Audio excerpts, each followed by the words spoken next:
Hello दोस्तों, कैसे हो? आपका स्वागत है त्रिपाण स्टडी सेंटर में।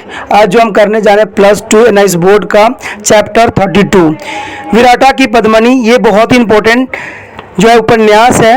इसका जो लेखक है, इसका जो उपन्यास के रचयिता करता है, वह है बुद्धा वन लाल वर्मा। इन्होंने बहुत ही सहजता के साथ इस की रचना किया है और इसमें उन्होंने एक दागी कन्या कुमुद के जीवन पर आधारित, जिसको दुर्गा देवी का अवतार माना जाता है, उसके इर्द गिर्द पूरे कहानी को रखा है। उन्होंने बताना चाहा है कि किस प्रकार जो है दागी कन्या जो कि दुर्गा की अवतार मानी जाती है, किस परिस्थितियों के साथ गुजरती है और किस प्रकार जो है विराटा जो होती है बिल्कुल ही शमशान में कन्वर्ट हो जाता है और उसके पश्चात क्या होता है, ये सब जानने के लिए, समझने के लिए आपको जो है चैप्टर को और उपन्यास को समझना पड़ेगा। इसके लिए आपको मेरे साथ बना रहना पड़ेगा। लेकिन साथ में चैप्टर स्टार्ट करने से पहले एक बात जो मैं हमेशा कहता हूँ, जिसको आपको सोचना भी चाहिए, विचार भी करना चाहिए और अमल भी करना चाहिए, वो ये है कि जब भी वीडियो देखिए पूरा देखिए, क्योंकि अधूरा जानकारी सदैव खतरनाक होता है।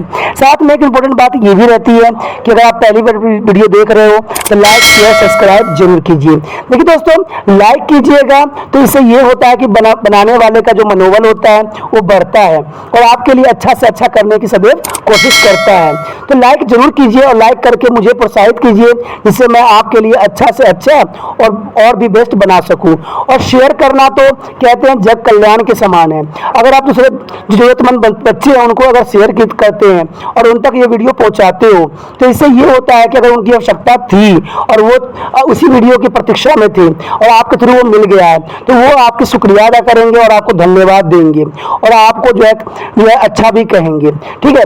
और सब्सक्राइब करना इसलिए इंपॉर्टेंट है कि आप वीडियो तब भेजोगे ना अपने दोस्तों के पास जब आपके पास ही पता लगेगा कि ये वीडियो उनके लिए है। तो सब्सक्राइब करोगे तभी आप तक इसका नोटिफिकेशन जो है मिलेगा और सही समय पर जो है दूसरे बच्चों को भी हेल्प कर पाओगे। दोस्तों, आप सोचते होंगे कि त्रिपाण स्टडी सेंटर जो है सिर्फ वो जो है एनआईएस बोर्ड के लिए ही वीडियो बनाता है या सिर्फ एक ही क्लास के लिए वीडियो बनाता है। ऐसा नहीं है दोस्तों, ये जो है कई मायनों में हर जगह जो है हेल्पफुल है, क्योंकि ये जो है 8th class 9th 10th 11th 12th CBSE के सभी चैप्टरों को जो है कवर करता है। प्लस जो है एनआईएस बोर्ड 10th हो या +2 हो, सभी सब्जेक्टों को कवर करता है। प्लस जो है ये पंजाब यूनिवर्सिटी के फर्स्ट सेमेस्टर से लेके 6th सेमेस्टर तक 8 सब्जेक्टों को जो है कवर करता है। और जो है बीए के बाद जो है एमए है। एमए में जिन बच्चों की जो प्रॉब्लम होती है उनको भी सोल्यूशन करने के लिए त्रिपाण स्टडी सेंटर सदैव अग्रसर है। तो कहते हैं इतना हेल्पफुल हो जाने के बाद भी अगर त्रिपाण स्टडी सेंटर को आप सब्सक्राइब नहीं करते हो तो आप दूसरे बच्चों को भी हेल्प नहीं कर पाओगे। तो सोचिए मत, विचार मत कीजिए, अभी त्रिपाण स्टडी सेंटर को सब्सक्राइब कीजिए, लाइक कीजिए, शेयर कीजिए और दोस्तों के साथ इसको व्हाट्सएप स्टेटस पे लगाइए। ठीक है दोस्तों, ये तो था आपके लिए। अब देखते हैं हमारे आज सिलेबस में क्या है। खंड 65। अनुमर्दना शीघ्र ही युद्ध समाप्त करना चाहता था। दीर्घकाल तक लगातार लड़ते रहना किसी पक्ष के मन में न था। छोटी रानी को कुछ समय पहले वह सहायक समझता था, परंतु अब उसके लिए भार सी होती जा रही थी। विराटा की पद्मिनी के लिए उसका जी उत्सुकता से भरा हुआ था। देव सिंह को यदि वह 4-6 कोस भी पीछे हटा सकता और थोड़ा सा अवकाश पाकर कुमुद के विराट से अपने साथ ले जाता तो भी वह अपने विजयी मान लेता। विराटा और रामनगर के छोटे छोटे राज्य उसकी महत्वाकांक्षाओं के क्षतिज नहीं थे। उसकी राजनीतिक कल्पनाओं के केंद्र दिल्ली और कालपी थे। अपने ही उमंग और सनक और उत्तेजित होकर उसने अपने एक सरदार को बुलाया, कहा देव सिंह पर जोर का हमला करके उसे पीछे हटाना बहुत ज़रूरी है। विराटा भी आंख से ओझल नहीं होने देना चाहिए। यदि विराटा वालों का ध्यान पूर्वक दिशा की और भाग खड़े होने की बात समा गई तो फिर कुछ हाथ न मिल लगेगा, सारी मेहनत बेकार हो जाएगा। जब तक उज्जड़ सिंह विराटा में है उसे मतव्य प्रकट किया, तब तक वहाँ की चिंता नहीं है। वह बराबर देव सिंह की सेना पर गोलाबारी करता रहेगा। अलमर्दाना उत्तेजित स्वर में बोला, मैं चाहता हूँ अपने सिपाही बढ़कर हाथ करे, देव सिंह और पीछे हटाया जाए। तुम रानी के साथ लेकर पहल करो, मैं एक दस्ता ले कर विराटा पर धावा करता हूँ। आगे तकदीर। अलमर्दाना और सरदार इस अवधि से अपने स्थान से बाहर जाने के ही थे कि एक हड़कारा सामने आया। हजूर, आफ्ता हुआ बोला, दिल्ली से जो है खान दौरान का पत्र आया है। हड़कारों ने अलमर्दाना के साथ में चिट्ठी दी है। दिल्ली का सिंहासन संकट में था। दिल्ली में ही दिल्ली का एक सरदार विमुख हो गया था और सरदार पर इतना भरोसा न था जितना अलमर्दाना पर था। अलमर्दाना को तुरंत सेना समेत दिल्ली आने के लिए पत्र में लिखा था। पत्र पर बादशाह की मुहर थी। खानदौरा से उसे भेजा था। खानदौरान के बनने बिगड़ने पर अलमर्दाना का इस तरह से अनेक सरदारों की भांति भविष्य निर्भर था, इसलिए वह पत्र फरमान के रूप में था और अनिवार्य था। अलमर्दाना ने सरदार के पत्र या फरमान दे दिया। उसने पढ़ कर मुस्कुराकर कहा, हुजूर को शायद पहले से ही कुछ मालूम हो गया था। कल की लड़ाई का जो कुछ तय किया गया है वह फरमान की एक लकीर के खिलाफ नहीं जा रहा। अलमर्दाना भी उत्साहित होकर बोला, इसमें संदेह नहीं है कि इस फरमाने से कल की लड़ाई का दोहरा जोर मिलना चाहिए। भाई खां, अगर लड़ाई चीटी की रफ्तार से चली तो कल ही या ज़्यादा से ज़्यादा 2 दिन बाद हमें देव सिंह से सुलह करनी पड़ेगी और जिताए मैदान को छोड़कर जाना पड़ेगा। अंत में गुज्जर सिंह और उनके देवी देवता कहीं कुछ कर देंगे और फिर हजार लड़ाई का भी वह फल न होगा जो कल की एक कसरदार लड़ाई का होना चाहिए। क्या कहते हो? सरदार ने उत्तर दिया, ईसा अल्लाह, कल की सवेरे लीजिए, चाहे हमारी आधी सेना कट जाए। खंड 66। संध्या होने के उपरांत राजा देव सिंह ने भी दूसरे दिन की समय योजना के सब छोटे बड़े अंगों पर विचार करने के बाद यह तय किया कि प्रातः काल के लिए न ठहर कर आधी रात के बाद ही लड़ाई आरंभ कर दी जानी चाहिए। लोचन सिंह संतुष्ट था। देव सिंह ने इस योजना में विराटा को भी स्थान दिया। विराटा व्यर्थ ही हमारे कार्य में बाधा डालता है। प्रातः काल होने से पूर्व ही उस पर अधिकार कर लेना चाहिए। फिर दिन में रामनगर और विराट दोनों ही गढ़ों को, तोपों को, गोलों अलमर्दाना की सेना पर फेंके जाए। इधर लोचन सिंह और जनार्दन खुले में उसकी सेना को पैर उखाड़ दें। दिलीप नगर की सेना खुली लड़ाई की आशा के उमंग में 3 दलों में विभक्त होकर सावधानी के साथ आधी रात के बाद आगे बढ़ी। एक दल उत्तर की ओर नदी के किनारे किनारे विराट की ओर चला, इसका नायक देव सिंह था, और दूसरा दल जनार्दन को सेनापतित्व में नदी के भरकों और किनारों के देव सिंह के दल की ओट बनाता हुआ उसी दिशा में बढ़ा। लोचन सिंह का दल पश्चिमी और उत्तर की ओर से चक्कर काट कर अलमर्दाना की सेना को आगे से युद्ध में लटका लेने और पीछे से घेर कर दबा लाने की इच्छा से उमड़ा। विराटगढ़ में रामनगर पर उस रात कभी थोड़ी और कभी बहुत अंतर पर गोले चलते रहे, परंतु देव सिंह को पूर्व अनुमान अनुसार रामनगर में उन तोपों का जवाब नहीं दिया जा रहा था। रामनगर के तोपियों को आदेश दिया जा चुका था कि जब एक वादा हुआ संकेत उन्हें अपनी क्षेत्रवर्ती सेना से मिले तब वे तोपों में बत्ती दे। लोचन सिंह ने उस रात देव सिंह के आदेश के अनुसार बहुत सावधानी के साथ कूच किया। उसने अपने सैनिक से कहा, बिल्ली की तरह दबे हुए चलो और समय आने पर बिल्ली की तरह ही झपट्टा मारो। थोड़ी देर तक लोचन सिंह और उसके सैनिक ने इस सतर्कवती का पूरी तरह पालन किया, परंतु पग पर लोचन सिंह को उसका अधिक समय तक पालन कर पाना दुष्कर और दुस्सह जान पड़ रहा। मार्ग बहुत बिहर और ऊंच नीच था। सावधानी के साथ उस पर चलना संभव न था, किंतु अनिवार्य था। परंतु जहां मार्ग सुस्तरा और विस्त और तथा मैदान होकर गया था, वहां सावधानी का व्रत बनाए रखना स्थिति की वृत्ता और लोचन सिंह की प्रकृति के विरुद्ध था। इसलिए लोचन सिंह अपने दल के आगे विशुद्ध उमंग से प्रेरित होता हुआ सपाटे के साथ बढ़ने लगा। निकट भविष्य में किसी तुरंत होने वाली भयंकर विस्फोट की कल्पना से उन पके पकाए सैनिकों का कलेजा धक धक नहीं कर रहा था, परंतु पैर के पास ही किसी छोटी सी असाधारण आकस्मिक ध्वनि होते ही सैनिक चौकन्ने हो जाते, कभी कभी थरा भी जाते और आधे क्षण में उनका धैर्य फिर उनके साथ हो जाता था। इस तरह वे लोग करीब आधे कोस बढ़े होंगे कि लोचन सिंह एकाएक रुक गया और जमीन के घुटने और छाती के बल पर सट गया। उसके पीछे आने वाले सैनिक एकाएक खड़े हो गए। उनके चलते रहने से जो शब्द हो रहा था वह मानो सिमट कर केंद्रीय हो गया और एक बड़ी गूंज सी उस जंगल में उठकर फैल गई।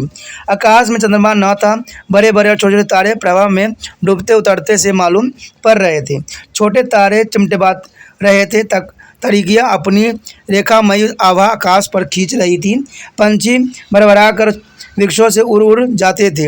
आकाश के तारे के टिमटिमाहट की तरह झिंगुरों की झंकार अनवरत थी। लोचन सिंह ने अपनी पास खड़े हुए सैनिक का पैर दबाया। लोचन सिंह के इस असाधारण ढंग से उस सैनिकों को तुरंत यह साधारण हुई कि कोई बड़ा विकट संकट सामने है। वह भी घुटने और छाती के बल पर पृथ्वी से सट गया। लोचन सिंह के पास अपना कान ले जाकर धीरे से बोला, दाऊजी क्या हुआ? सामने और दाएं बाएं से कोई आ रहा है। शायद अलमर्दाना की सेना बढ़ी चली आ रही है। बड़ी सावधानी के साथ। कुछ ही क्षण बाद लोचन सिंह के सामने आने वाला शब्द एकाएक बंद होता हुआ जान पड़ा और उसकी दाहिनी ओर नदी की दिशा में बंदूक की आवाज़ सुनाई पड़ी। लोचन सिंह ने अपने पास वाले सैनिक से धीरे से कहा, अभी हिलना डुलना मत। जिस दिशा में बंदूक चली थी उस दिशा में शोर हुआ है। एक ओर से कलापी और दूसरी ओर से दिलीप नगर की जय का शब्द परम्पस गूंज गया। तब भी लोचन सिंह का हाथ बंदूक या तलवार पर नहीं गया। पास खड़े हुए सैनिक ने लोचन सिंह से पूछा, दाऊजी क्या आज्ञा है? लोचन सिंह ने कुरवाहट के साथ उत्तर दिया, चुप रहो, जब तक मैं कुछ न कहूँ तब तक चुप रहो। जिस दिशा में जय की गूंज उठी थी उस दिशा में बंदूक की नाल से निकलने वाली लौ प्रति क्षण बढ़ने लगी और वह नदी और अग्रसर होने लगी। लोचन सिंह ने धीरे से अपने पास के सैनिक से कहा, जान पड़ता है अलमर्दाना की सेना सब ओर से बढ़ती आ रही है। इस समय जनार्दन की टुकड़ियों के साथ मुठभेड़ हो गई है। होने दो, बोलो मत, उनका मर्तब थोड़ी देर देख लिया जाए। पास के सैनिक ने कोई उत्तर नहीं दिया, परंतु पीछे से सैनिकों में से कुछ चिल्ला उठे। इस प्रकार की आवाज़ उठते ही सामने से कुछ बंदूकों ने आग उगली। लोचन सिंह के पीछे वाले सैनिक ने उत्तर दिया, परंतु आगे की कतार जो पृथ्वी से सटी हुई थी उसने कुछ नहीं किया। लोचन सिंह के उन साथियों को बंदूक के गोलियां वायु में फुफकार मारती हुई कहीं चल दी। किसी के बाल को भी उन्होंने न छुआ होगा, परंतु अलमर्दाना की सेना के उस दल की बाढ़ में लोचन सिंह के कई सैनिक के हाथाहाथ कर दिया। इसका पता लोचन सिंह को उनके कराने से तुरंत लग गया। बहुत सी लोचन सिंह की दाहिनी और लड़ाई से गहरा रंग पकड़ा। उसकी टुकड़ियां का एक भाग और जनार्दन की सेना का बड़ा खंड उसी केंद्र पर सिमट पड़े। देव सिंह नदी किनारे पर अपने दल के लिए स्थिर हो गया।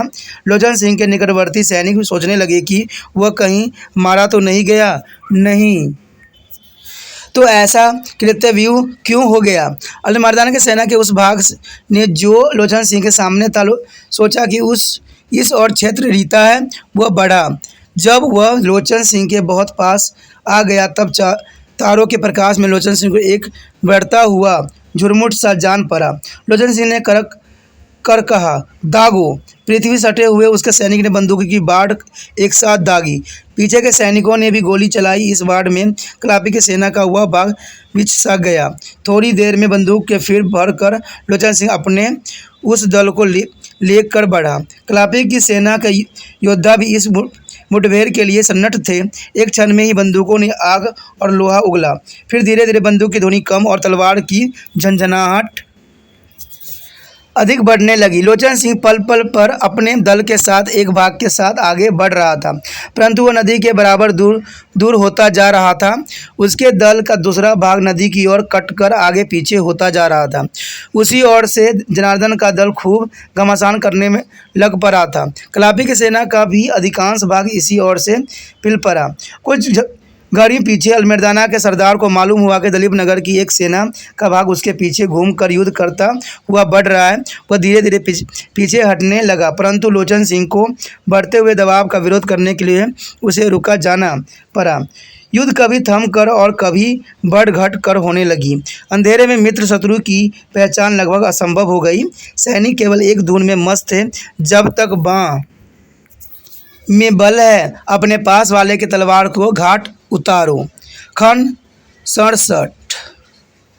मुसलमान नायक छोटी रानी और रामदयाल को जिस प्रकार घुमाना चाहता था वे नहीं घूम पाते थे, इसलिए उसकी प्रगति को बाधा पहुंच रही थी। तो भी वह धैर्य और चतुरता के साथ सैन्य संचालन कर रहा था। जिस स्थान पर लोचन सिंह को इस दल के साथ उसकी टुकड़ियों को मुठभेड़ हो गई थी वहाँ पर वह न था। वह जनार्दन के मुकाबले में था। वह संभल कर डट कर लड़ना चाहता था, परंतु अंधेरी रात में अपनी इच्छा को ठीक अनुकूल सारी सेना का संचालन करना असंभव था।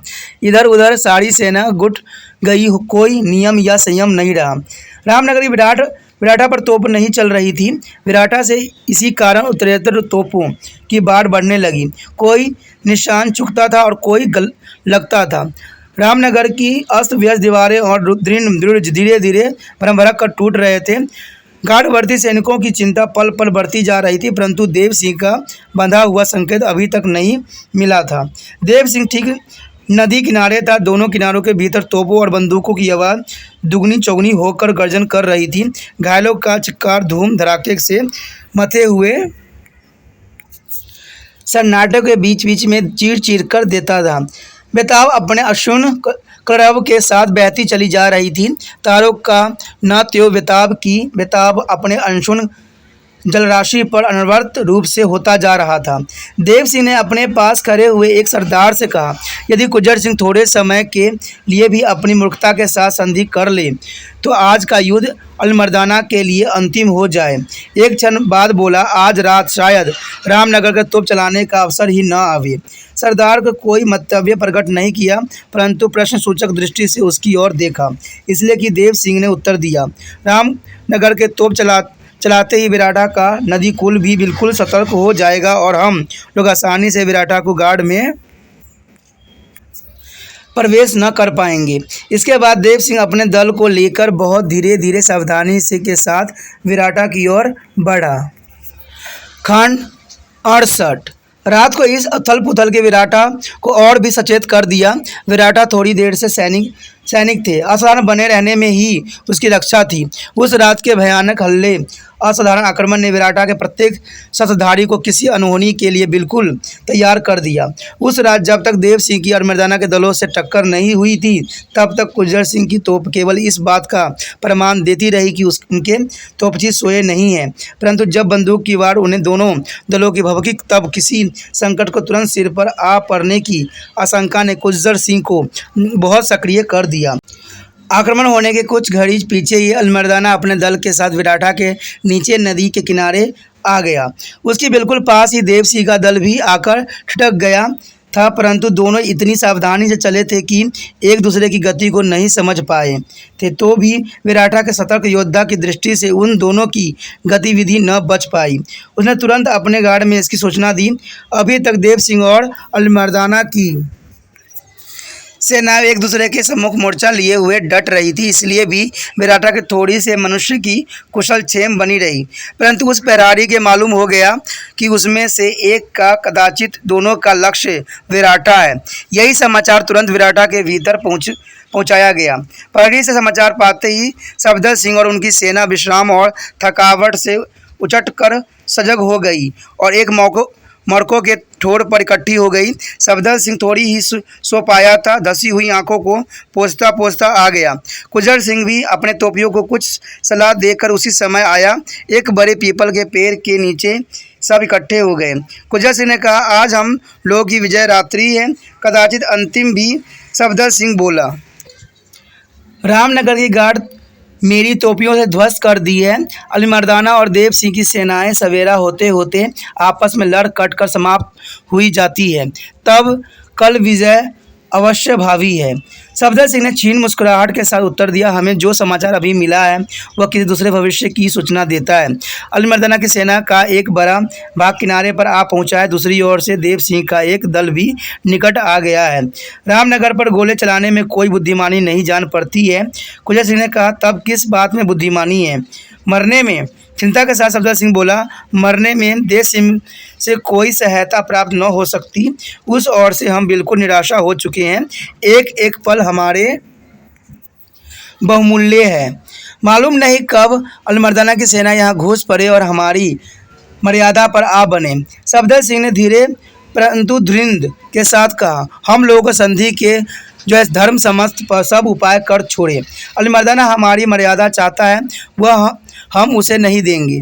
बाहर से अब किसी सहायता की कोई आशा नहीं है, इसलिए मेरी समझ में केवल एक उपाय आता है। ऊपर से लोगों की दृष्टि तारों के क्षीण प्रकाश में उस उपाय को सुनने के लिए सफदर सिंह की ओर घिर गई। सफदर सिंह ने उसी दृढ़ता स्वर में कहा, हम सब गढ़ से निकलकर शत्रुओं से लड़ते मरे। किसी को इनकार हो तो कह डालने में संकोच न करें। कोई भी न बोला। सफदर सिंह कहता गया, परंतु हम अपने पीछे बाल बच्चों को अनाथ नहीं छोड़ सकते। अपनी बहू बेटियों को मुसलमानों घेरों में भेजने से जो कालिक हमारे नाम पर पड़ेगा उसे सतत गंगा नदी नहीं धो सकेगी। इसलिए ग्वालियर, चित्तौड़ और चंदेर में जो कुछ हुआ था वही विराटा में भी हो। वह क्या? व्याकुलता के साथ गुज्जर सिंह ने प्रश्न किया। जौहर, धीरज के साथ सफदर सिंह ने उत्तर दिया, हमारी स्त्री और बच्चे हम सबको मरा हुआ समझकर चेतना चित्त पर चढ़ जाएं और हम सब थोड़ी समय बाद ही अपनी तलवार के विमान पर बैठकर उन्हें स्वर्ग में जा मिलेंगे। गुज्जर सिंह को यह काव्यात्मक कल्पना कुछ कम पसंद आई। बोला, मुझे यह बहुत अनुचित जान पड़ता है। जिन बालकों को गोद में खिलाया है, जिन स्त्रियों को कोमल कोठों से आशीर्वाद से बाहों में बल पाया है, उन्हें अपनी आँखों जीते जी खाक होते हुए कभी नहीं देख सकता। जब लोग सुनेंगे हमने अपने हाथों से निर्दोष बालकों को जला मारा है, तब क्या होंगे? सफदर सिंह ने कहा, क्या कहेंगे कहें। हमारे मर जाने के पीछे लोग हमारे लिए क्या कहते हैं उसे हम नहीं सुनेंगे। और फिर ऐसी अवस्था में हमारे बड़े ने भी तो जगह जगह यही किया है, यहाँ कदापि न हो। गुज्जर सिंह बोला, जीते जी ऐसा काम क्यों किया जाए? मरने के समय जिसके लिए पछताना हो और आसानी के साथ मरने में बाधा पहुँचे। सफदर सिंह क्षीण स्वर में कहा, हम लोग कई दिनों से यही बात सोच रहे हैं। मरने से यहाँ कोई नहीं डरता, परंतु हमारे पीछे जो विधवाएं और अनाथ होंगे उनकी कल्पना कलेजे को तड़पा देती है। क्या पहले कभी विधवा या अनाथ नहीं हुए हैं? अपने मन का आश्वासन देने के लिए अधिक और अधिक श्वेताओं और अपेक्षित कम। गुज्जर सिंह ने कहा, यदि हमारी यही सिद्धांत है तो हम कभी न मरने का ही उपाय सोचना चाहिए, और जब हमारे सामने हमारे सब प्रियजन समाप्त हो जाएं तब हमें मरना चाहिए। जब रण क्षेत्र में सैनिक जाता है तब क्या हुआ, यह सब सोच विचार लेकर जाता है। चलो हम सब मरने के लिए बढ़े। एक एक क्षण का मूल्य 100 प्राण ले और अपने बाल बच्चों को परमात्मा के भरोसे छोड़े। उनके लिए हमें इसलिए भी नहीं डरना चाहिए कि हमारे विरोधियों में उनके हिंदू भी हैं। सफदर सिंह के साथियों ने इस बात को मान लिया। वे सब मरने से नहीं चाहते थे, परंतु अपने नन्हे बच्चों को अपने हाथ से नष्ट नहीं कर सकते थे। परंतु उनमें से एक असाधारण उत्साह के साथ बोला, केसरिया बना हम अवश्य पहनेंगे। मौत के साथ हमारा ब्याह होना है। हम सदा कपड़ा पहनकर दुल्हा नहीं बनेंगे। घोर विपत्ति में भी मनुष्य का साथ हंसी नहीं छोड़ती। वे सब इस बात पर थोड़े हंसे और सभी ने इस बात को पसंद किया। सफदर सिंह बोला, परंतु केसर शायद ही विराटा भर में किसी के घर मिले। उन सैनिकों में से जिन्होंने दुल्हा बनने का प्रस्ताव किया था, कहाँ? मैं अभी ढूंढ कर लाता हूँ। केसर न मिलेगी तो हल्दी तो मिलेगी। मौत के हाथ भी तो उसी से पीले होंगे। और तुरंत वहाँ से अदृश्य हो गया।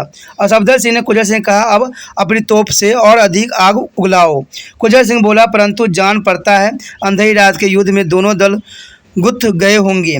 तब जहाँ इच्छा हो गोले बरसाओ। सफदर सिंह ने कहा, परंतु शत्रु के हाथ गोला बारूद न पड़ने पाए। गुज्जर सिंह अपने तोपचियों के पास गया। तोपों के मुंह मुस्कुराया। बहुत देर लग गई। लक्ष्य बांधने में कम समय नहीं लगा।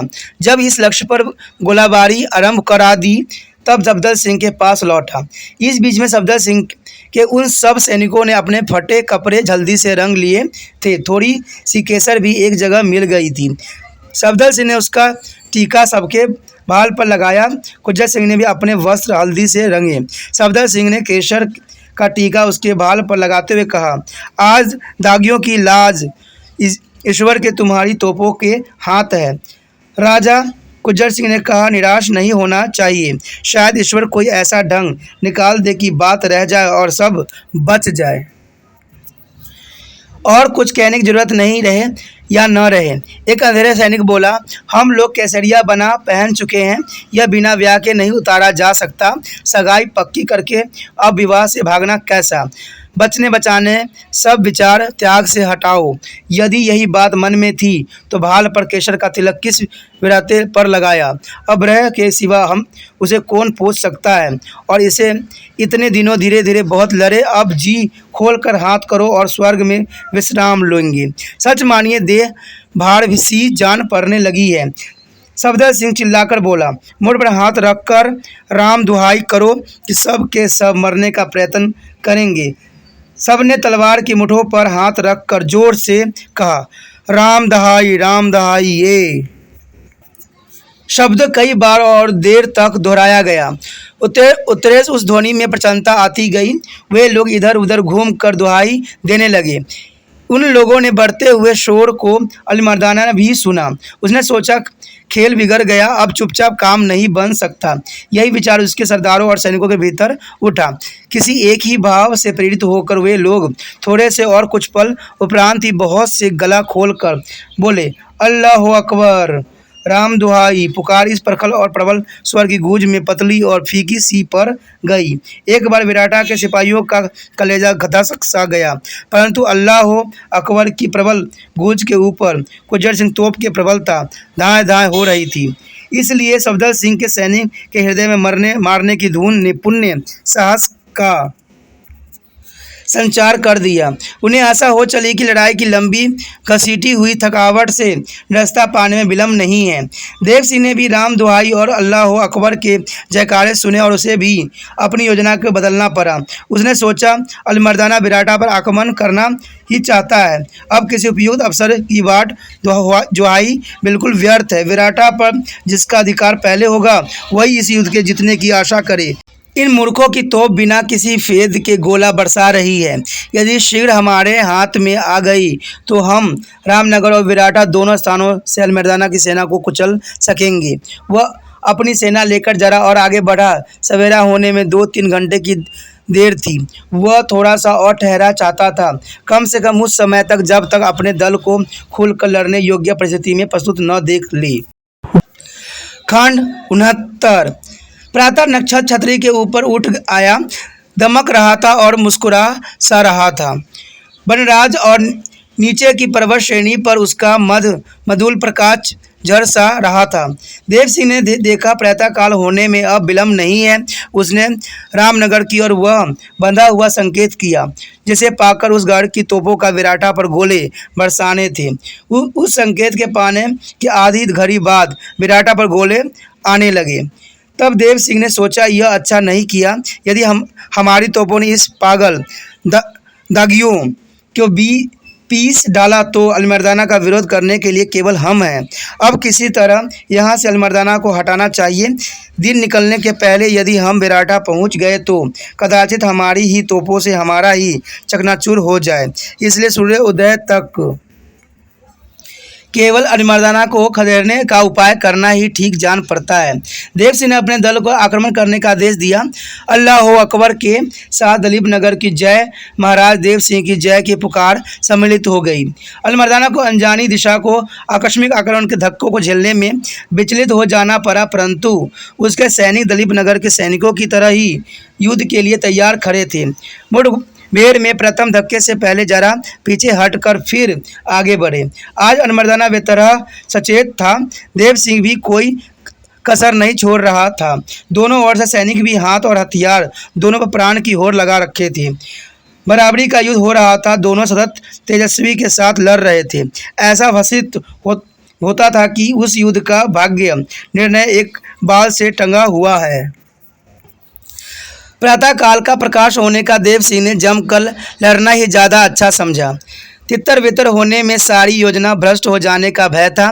यही बात अलीमर्दाना ने भी सोची।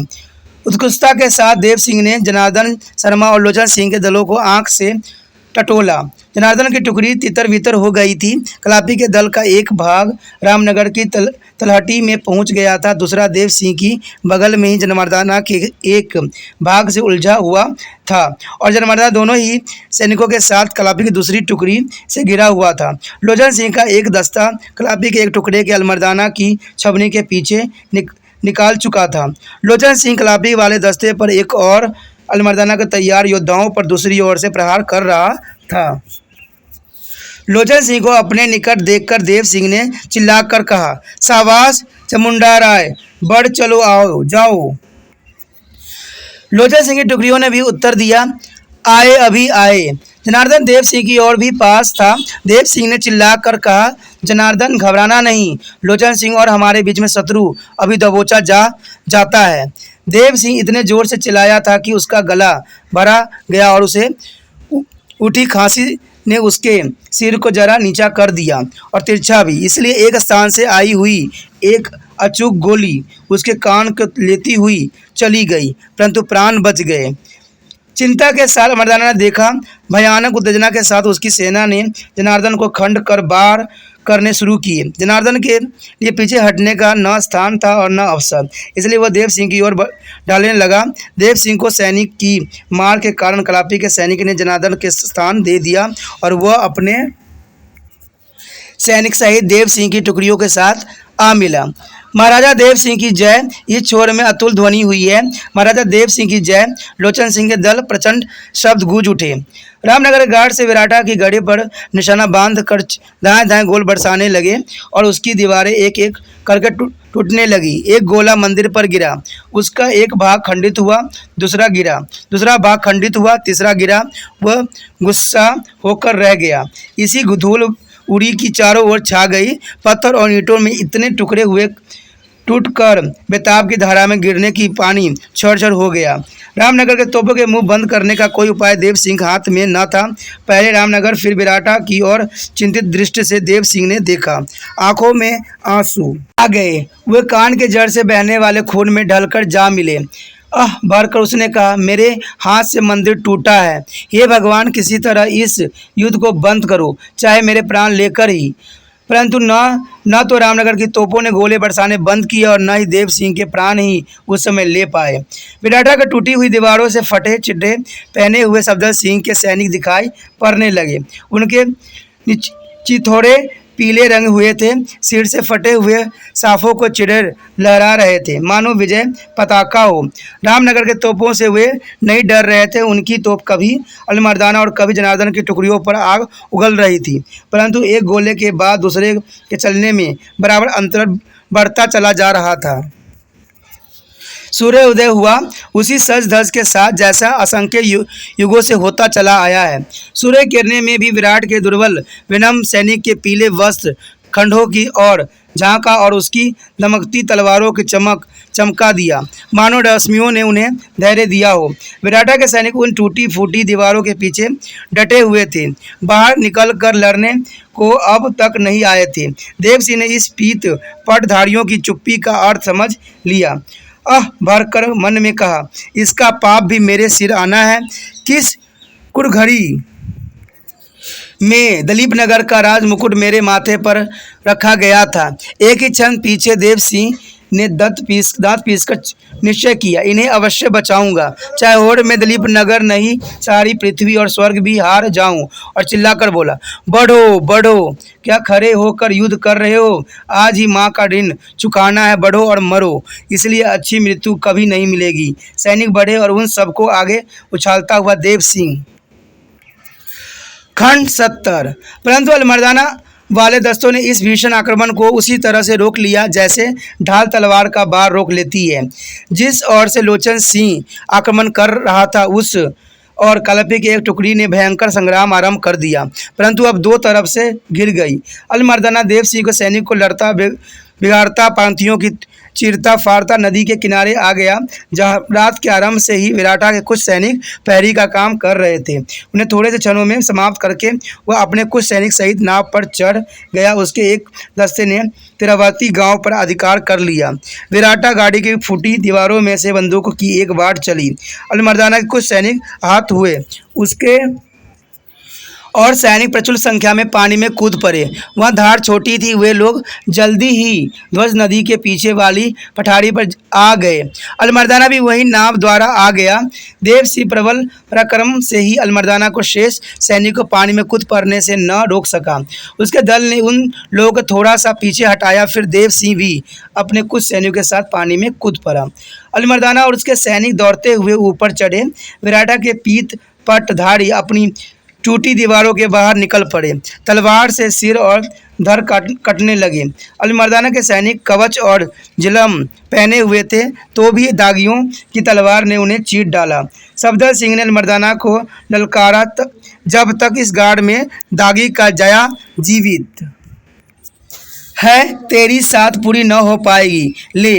अलीमर्दाना चतुर लड़का था, सफदर सिंह के वार को बचा गया और फिर उसने अपनी तलवार का ऐसा प्रहार किया कि उसका दायां हाथ कंधे से अलग जा गिरा। सफदर सिंह भूसाई हो गया। बेताब और मदगामिनी धारा पर रपट रपट कर चमकने वाली किरणें की ओर उसकी दृष्टि थी। फिर जो कुछ हुआ वह थोड़े से क्षण का काम था। सफदर सिंह के योद्धा अलीमर्दाना के बचे हुए दस्तों को तलवार की नोक पर झूम झूम कर आ टूटने लगे। अलीमर्दाना के थोड़े से ही कवचधारी उन लोगों के बच पाए, परंतु दागी कोई न बचा। जगह जगह कटे सरी के ढेर लग गए। केसरिया बाणों से ढकी हुई पृथ्वी हल्दी से रंगी मालूम होती थी, मानो रणचंडी के लिए पवार बिछाए गए हों। देव सिंह अपने थोड़े से सैनिक सहित गाड़ के नीचे आ गया। विलंब हो गया था। अलीमर्दाना गाड़ में प्रवेश कर चुका था। देव सिंह ने अपने सैनिक को जो उस पार थे नदी में कूद पड़ने के लिए हाथ झुकाया। इतने में कुंजर सिंह ने एक गोला दलीप नगर की इस टुकड़ी पर फेंका। इस कारण उन्हें जरा पीछे हटना पड़ा, परंतु दलीप नगर की सेना का एक बहुत बड़ा भाग नदी किनारे जरा ऊपरी भाग से पानी में कूद पड़ा और वेग तथा वक्रता के साथ देव सिंह की ओर आने वाली। देव सिंह धीरे धीरे गढ़ी की टूटी दीवारों की ओर चढ़ने लगा।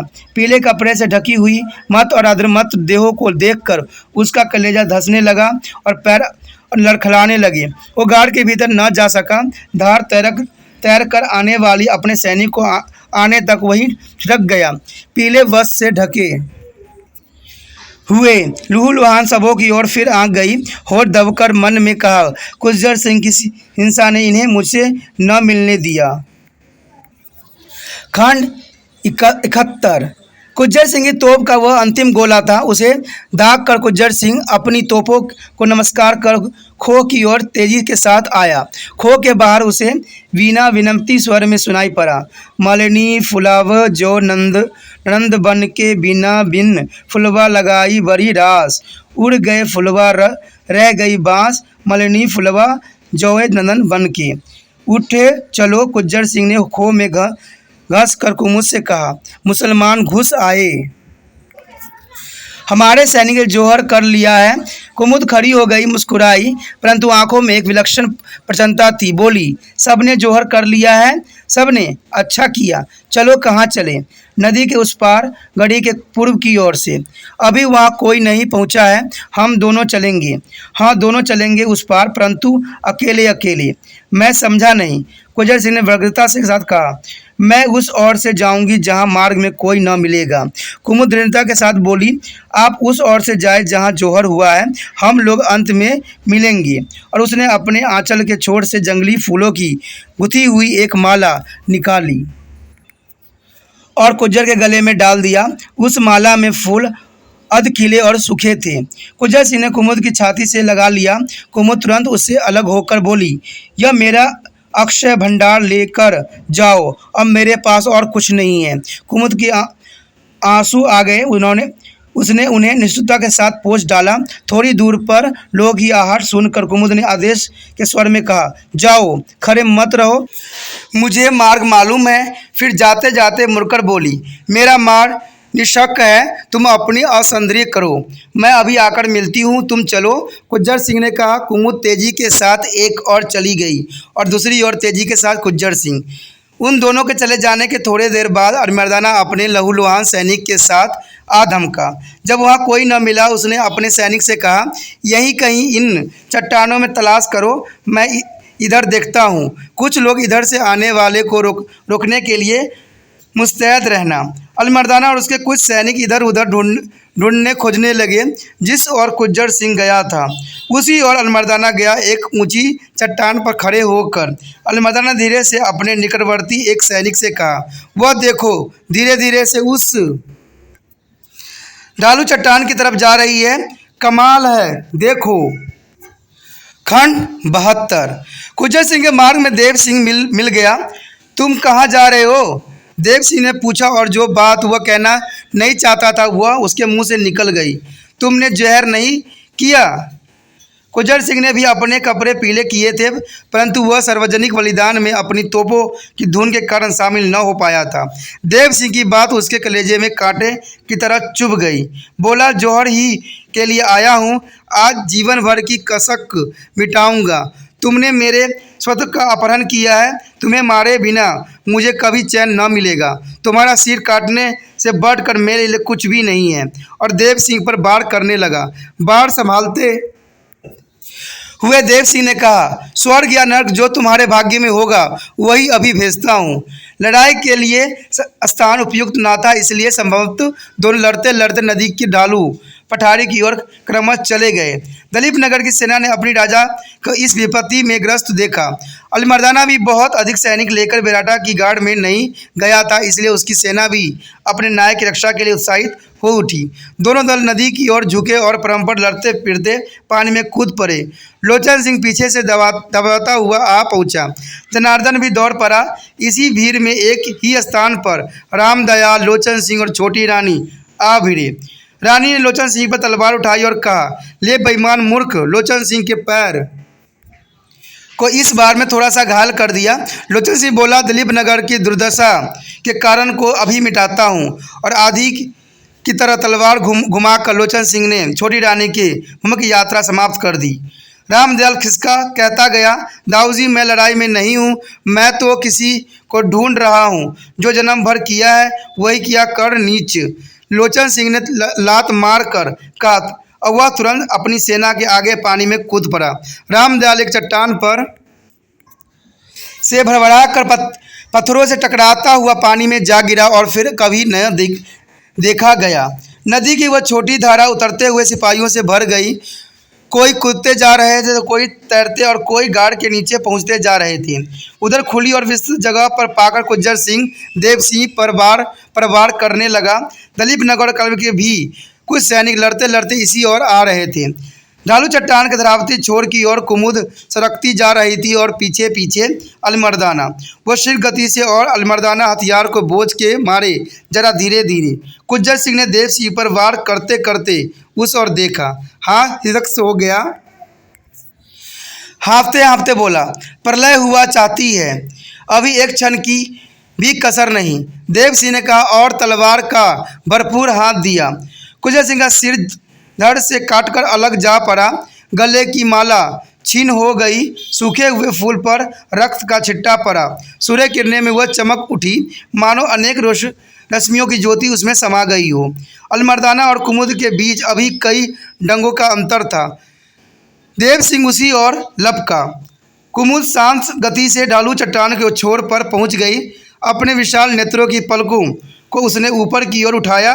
उंगली में पहनी हुई अंगूठी पर किरण फिसल पड़ी। दोनों हाथ जोड़कर उसने धीमे स्वर में गाया, मलिनिया फुलवा लाओ नंद वन के, बिन बिन फुलवा लगाई बड़ी रास, उड़ गए फुलवा रह गई बांस। उधर तान समाप्त हुई, इधर उस उथाल जल राशि में पैजनी का छम से शब्द हुआ। धारा से अपने वक्ष की खोल दिया और तान समेत उस कोमल कंठ की सावधानी से अपने कोष में रख लिया। ठीक उसी समय वहाँ अलीमर्दाना भी आ गया। घुटना नाव का उस कुमुद के वस्त्र को पकड़ना चाहा, परंतु बेताब की लहरों ने मानो उसे फटकार दिया। मुट्ठी बांधे खड़ा रह गया। इतने में रक्त से रंगी तलवार लिए हुए देव सिंह आ पहुंचा। अलीमर्दाना ने तलवार समेत अपने दोनों हाथों को अपनी छाती पर कस कर कहा, आज राजा देव सिंह हैं। हाँ संभालो, देव सिंह ने उत्तर दिया। क्या झलक थी महाराज, लड़ने का कोई भी क्षण न दिखाई हुई। अलीमर्दाना बोला, बहुत हो चुका, अब बंद करिए। आप दलीप नगर पर राज्य करिए, हम लोग लड़ना नहीं चाहते। भ्रम ने हमारे आपके बीच में बैर खड़ा कर दिया है। दोनों पक्ष के सैनिक मत वाले से दौड़ते चले आ रहे थे। अलीमर्दाना ने निवारण करने के लिए जोर से कहा, दूर रहो, चट्टानों की छोटी सी खोप पर जो मिट्टी है उसके पास मत आना, उसमें पद्मिनी की पैर का और सरकने का चिन्ह बना हुआ है, उससे दूर रहना। तलवार नीची करके देव सिंह कहा, पद्मनी का नाम आपके मुंह से अच्छा नहीं लगता। नवाब साहब, आप ही ने उसके प्राण लिए हैं। आप यहाँ से जाइए, यह स्थान हमारी पूजा की चीज है। अवश्य। और मर्दाना छीन हंस कर बोला, अभी आपकी तोपों ने उसकी एक एक ईंट धूल में मिला दी है। सैनिक की भीड़ बढ़ती चली जा रही थी, परंतु वे लड़ रहे थे। रण का उत्साह एक अनिश्चित उत्सुकता में परिवर्तन हो गया था। एक ओर से घायल लोचन सिंह और दूसरी ओर से लहूलुहान मुसलमान नायक वहां आए। नायक ने अपने नवाब से कहा, क्या चली गई लड़ाई, क्यों बंद कर दी गई? अलमर्दा ने तलवार नहीं उठाई, अपने सैनिक को रोकते हुए बोला, लड़ाई बंद करो। महाराज देव सिंह के साथ हमारी संधि हो गई है। फिर पास खड़े हुए देव सिंह ने कहा, रोकिए अपने सिपाही को, नायक खून खराबी हो बचाइए। देव सिंह ने करक कर लोचन सिंह से कहा, तुम्हारे जैसा मूर्ख पशु ढूंढने पर भी नहीं मिलेगा। शांत हो जाओ, नहीं तो तुम्हारे ऊपर मुझे हथियार उठाना पड़ेगा। अलमर्दाना और देव सिंह के बीच कुछ शर्तों के साथ संधि स्थापित हो गई। सब लोग लौटकर धीरे धीरे चले। अभी ढालू चट्टानों के सिरों पर पहुंच न पाए थे कि कुछ सिपाही अचेत हाथ गोमती को देव सिंह के सामने ले आए। क्या महारानी? देव सिंह ने पूछा। पुरस्कार के लिए लाए हो? मिलेगा, वह यहाँ से सबको ले जाओ। रानी नहीं है महाराज, एक सैनिक ने उत्तर दिया। उनका रूढ़ तो उस पार पड़ा है, यह कोई और है। कहती थी राजा के पास ले चलो, बदला लेना है, कहकर अचेत हो गई। इसके पास तमाचा था, वह हमने ले लिया है। देव सिंह जरा बारीकी के साथ देखा, एक हाल ली और कहा, मरण शर्म है। सैनिक के सचेत गोमती के नीचे रखा। देव सिंह ने उसके सिर पर हाथ फेरा और एक क्षण बाद गोमती ने आँख खोली। भूली भटकी हुई दृष्टि फिर तुरंत बंद कर ली। अलमर्दाना अपनी सेना लेकर चला गया। देव सिंह दागी वीरों को शवों के पास गया और सिर नाव कर उसने प्रणाम किया। उसने सैनिकों से नतमस्तक होकर नमस्कार भी किया। देव सिंह ने कहा, अपनी बना पर अटल थे ये, इन्होंने मरने में जैसा सुख मिला होगा हमें कदाचित जीवन में भी न मिलेगा। बहुत समारोह के साथ इनकी दाह क्रिया की जानी चाहिए। देव सिंह का गला भर आया, फिर सहत होकर थोड़ी देर में बोला, विराटा का गांव किसी अन्य को जागीर में कभी नहीं दिया जाएगा। जब तक दागियों में कोई भी बचेगा उसी के हाथ में यह गांव रहेगा। फिर जनार्दन शर्मा और अपने सरदारों को वह उस स्थान पर ले गया जहां जाकर कुमुद ने आत्म बलिदान किया था। वह स्थान मंदिर के सामने जरा हटकर दक्षिण की ओर था। ढालू चट्टान पर बारीकी मिट्टी का एक बहुत हल्का घर जमा था। उस पर कुमुद के पद और सरकने के चिन्ह अंकित थे। देह की लहरें सगज और चपल थी। देवी सिंह के रोमांच हो आया। उस और उंगली से संकेत करते हुए जनार्दन ने कहा, देवी ये अंतिम चिन्ह छोड़ गई है। लहरें कुछ कह सी रही है। उसके नीचे पैजनिया की ध्वनि अब भी आती जान पड़ती है। जनार्दन थके हुए स्वर में बोला, महाराज हम लोगों के आने में बहुत विलम्ब हो गया। जनार्दन राजा ने कहा, गुज्जर सिंह की नादानी ने मेरी सारी योजना पर पानी फेर दिया। देह की लहरों पर से आंखों का हटाकर एक क्षण बाद बोला, इन चिन्हों को इस पत्थर पर जो का त्यों अंकित करवा देना चाहिए। लोग पांवों पर आकर इस पुण्य स्मृति से अपने को पवित्र किया करेंगे। जो आज्ञा। जनार्दन ने उत्तर दिया। देव सिंह ने देह की ओर देखा। अभी अभी थोड़ी देर पहले किसी की उंगली की अंगूठी से सूर्य की किरणें से होड़ लगाई थी। अभी अभी थोड़ी ही देर पहले उस जलराशि पर छम से कुछ हुआ। किसी अलौकिक सौंदर्य का उस शब्द के साथ संबंध था और लहरें पर पवन में वह गीत गूंज रहा था, उड़ गया फुलवा रह गई बांस। अगर आपको अच्छा लगा तो लाइक शेयर सब्सक्राइब जरूर कीजिए। अगर पहली बार अगर आप वीडियो देख रहे हो, पहली बार मेरे चैनल पे आए हो तो सब्सक्राइब करना आपका फर्ज बन जाता है। सब्सक्राइब करने से ये होगा कि जो भी मैं आप क्लास के रिगार्डिंग कोई भी वीडियो डालूंगा उसका नोटिफिकेशन जो है समय समय पर आपको प्राप्त होता रहेगा। अगर सब्सक्राइब नहीं कीजिएगा, अगर आप दोबारा से त्रिपाण सेंटर पर आने की कोशिश कीजिएगा तो वहां पर आप त्रिपाण लिखिएगा तो जो है वो त्रिपस कर देगा, ठीक है। जो आप गूगल पर सर्च करोगे त्रिपस कर देगा, जिससे वजह से आप जो है मेरे वीडियो का जो है फायदा नहीं उठा पाओगे। तो सोचिए मत, विचार मत कीजिए, सब्सक्राइब कीजिए। आप सोचते होइएगा कि मेरे जो एग्जाम खत्म हो जाने के मेरा क्या जरूरत है त्रिपाण स्टडी सेंटर से, ठीक है, तो इसलिए सब्सक्राइब नहीं करने का सोचिएगा। लेकिन दोस्तों ऐसा नहीं है, त्रिपाण स्टडी सेंटर जो है बहुत हेल्पफुल है। क्यों? क्योंकि ये जो है आपके 8th class 9th 10th 11th 12th जो आर्ट्स के सब्जेक्ट को कवर करता ही है, प्लस जो है ये NIC बोर्ड के जो है 10th +2 को भी कवर करता है। साथ में BA जो है फर्स्ट ईयर से लेकर 6 सेमेस्टर तक बच्चों के लिए ये अग्रसर रहेगा आर्ट्स सब्जेक्ट में। तो सोचिए नहीं, विचार नहीं कीजिए, काफी जो है त्रिपाण स्टडी सेंटर का फायदा ही फायदा है, ठीक है। अगर आप मुझे प्रोत्साहित करोगे तो आपके लिए मैं तरह तरह के वीडियो बनाऊंगा जो आपको फायदा पहुंचाएगा। एग्जाम के तौर पे मैं आपको जो है पेपर भी आपको सोल्यूशन करके दिखाऊंगा जो आपके लिए फायदेमंद रहेगा। अगर नहीं सब्सक्राइब कीजिएगा, मेरा मनोबल घटेगा, तो हो सकता है कि आपको फिर दोबारा मैं नया वीडियो बनाऊं और आपको फायदा ना पहुंचाऊं।